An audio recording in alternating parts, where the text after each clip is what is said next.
네, 매주 다양한 문화계 소식과 함께 과학적 정보도 전해드리는 문화과학과 만나다 시간입니다. 오늘은 뮤지컬 잭 더 리퍼를 통해서 장기 이식의 역사에 대해서 알아보도록 하겠습니다. 양혜영 기자 나와 있습니다. 안녕하세요. 네, 안녕하세요. 네, 오늘 이야기 나눠볼 작품이 뮤지컬 잭 더 리퍼, 네. 한류 뮤지컬의 대표작이라고 하는데 어떤 작품인지 소개를 좀 해주세요. 네, 이 뮤지컬 잭 더 리퍼는요, 2009년에 처음 초연이 됐고요. 그 이후로 한 200회가량의 공연을 계속 해왔던 스테디셀러 뮤지컬이라고 볼 수 있습니다. 이 19세기 영국에서 실제로 일어났던 미해결 연쇄살인 사건이죠. 이 잭 더 리퍼 케이스가 작품의 주 소재인데요. 이 뮤지컬 잭 더 리퍼는요, 이 장기 이식용 시체를 구하기 위해서 미국에서부터 영국으로 날아온 의사 다니엘이 매춘부 글로리아와 사랑에 빠지게 되면서 그녀를 살리기 위해 살인마 잭과 거래를 하게 된다는 내용을 담고 있습니다.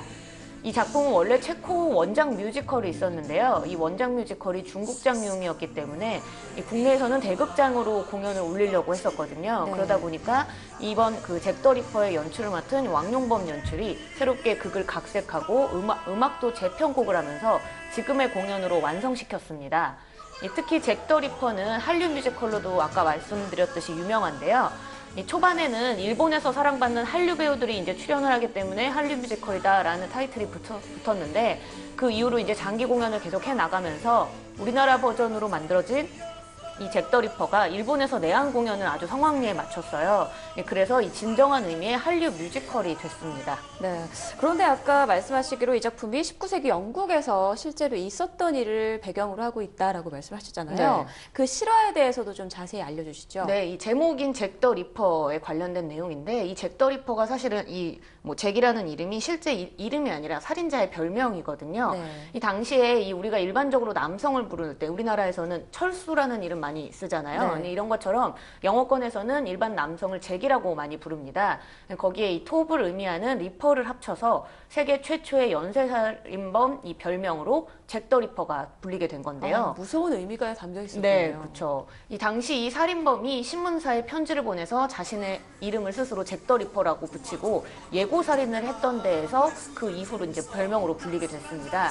또 실제로 당시 언론들이 잭 더 리퍼라는 이름을 그 이후로 굉장히 많이 쓰고 기사를 또 적극적으로 아주 자극적으로 또 다뤘기 때문에 굉장히 널리 알려진 거고요.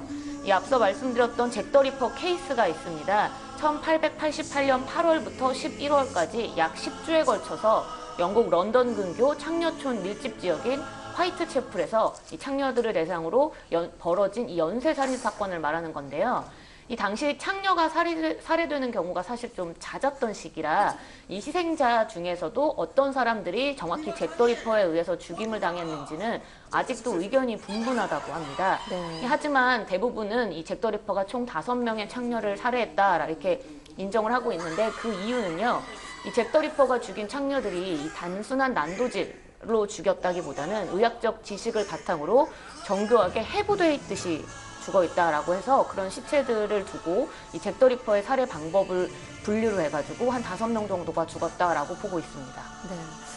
무시무시하네요. 그런데 네. 작품의 배경이 19세기 영국 런던이잖아요. 네. 그런데 그때까지만 해도 장기 이식이 불법이었던 데다가 게다가 성공률도 굉장히 낮았던 걸로 아는데 네. 자, 그럼 장기 이식에 대해서 좀 더 자세히 알아보죠. 장기 이식은 언제부터 시작된 건가요? 네, 이 병든 장기를 새로운 장기로 바꿔서 이 건강을 되찾겠다 이런 게 이제 사실 어떻게 보면 장기 이식의 개념이잖아요.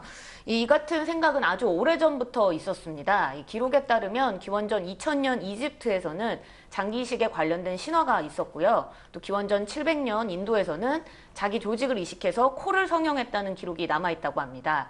이 시간이 좀 흘러서 이 11세기에는 치아 이식, 15세기에는 피부 이식이 시도가 됐다는 기록이 있는데 모두 실패로 돌아갔다고 합니다. 이 지금의 장기 이식 수술은 이 18세기 의학자들에 의해서 좀 바탕이 다져졌는데요. 이 동물을 대상으로 한 실험을 통해서 관련 지식을 많이 얻었습니다. 이 영국의 외과 의사인 존 헌터가 이 닭의 고환이나 동물의 아킬레스건을 동종끼리 이식한 경우가 있었고요. 그리고 1980년에 이르러서 처음으로 각막 이식에 성공했습니다. 이 피부나 각막이 아닌 체내 장기를 이식하는 건 20세기 들어서야 가능해졌던 일입니다. 네. 그러니까 20세기 들어와서 장기 이식이 사실상 가능해졌다는 건데 네. 이 얘기는 그전에는 또 그만큼 어떤 풀지 못했던 문제점들이 있었을 것 같거든요. 그렇죠. 어떤 문제점들이 있었을까요? 네, 크게 두 가지 난관이 있었습니다. 네. 하나는 이 작은 혈관도 막히지 않고 혈액을 통과시킬 수 있도록 하는 이 봉합 기술이나 미세 기술이 우선 그 당시 부족했고요.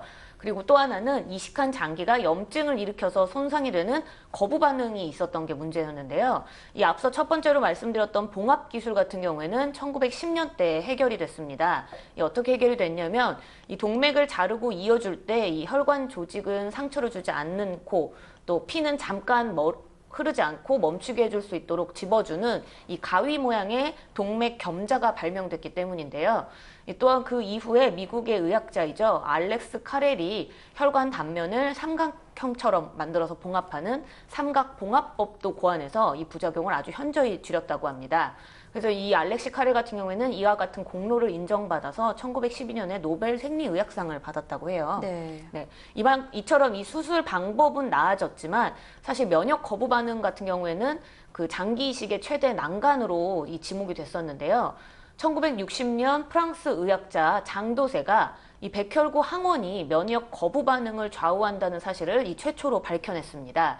이 백혈구 항원이 비슷한 사람들끼리 장기를 이식하게 되면 이 거부 반응이 확실히 줄어든다는 거를 이 일란성 쌍둥이를 통해서 알게 된 건데요. 네. 그 이후 1972년에 스위스의 한 제약회사에서 아주 강력하지만 부작용은 적은 면역 억제제를 개발하면서 이 지금과 같은 이 장기 이식의 거부 반응이 극복됐다고 볼 수 있습니다. 네, 정말 장기 이식 수술이 지금의 수준으로 정착하기까지 그간 많은 과정과 또 시행착오들이 있었네요. 네. 또 오늘 소개해주신 뮤지컬 잭 더 리퍼, 연쇄 살인범에 관한 이야기를 다루고 있어서 요즘 무더운 날씨에 좀 더위를 날리기에 좋은 작품이 아닐까 생각이 됩니다. 오늘 말씀 고맙습니다.